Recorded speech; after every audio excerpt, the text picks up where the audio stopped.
சோழ தேசத்திலே நன்செய் வயல்களும் புன்செய் காடுகளும் நதிநீரும் சூழ்ந்த படைப்புத் தொழில் செய்யும் பிரம்மன் தவம் செய்த பிரளய காலத்திலும் அழியாத சீர்காழியில் சிவபாத ஹிருதயர் மற்றும் பகவதி அம்மைக்குப் பிறந்த திருஞான சம்பந்தர் ஞானப்பால் அருந்தி அம்மையப்பனின் தரிசனம் கண்ட இடம். ஞானப்பால் அருந்திய திருஞான சம்பந்தர் தமக்கு பால் ஊட்டிய அம்மையப்பனின் தரிசனத்தை தன் தந்தைக்கு காட்டிப் பாடிய முதல் தேவார பாடல்.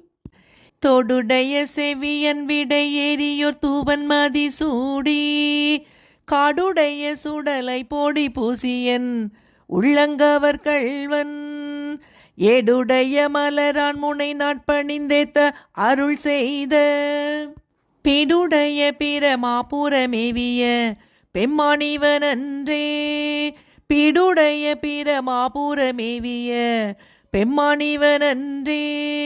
சிவாய நம ஓம் சிவாய நம ஓம் சிவாய நம ஓம் சிவாய நம ஓம் சிவாய நம ஓம் சிவாய நம ஓம் சிவாய நம ஓம் சிவாய நம ஓம் சிவாய நம ஓம்.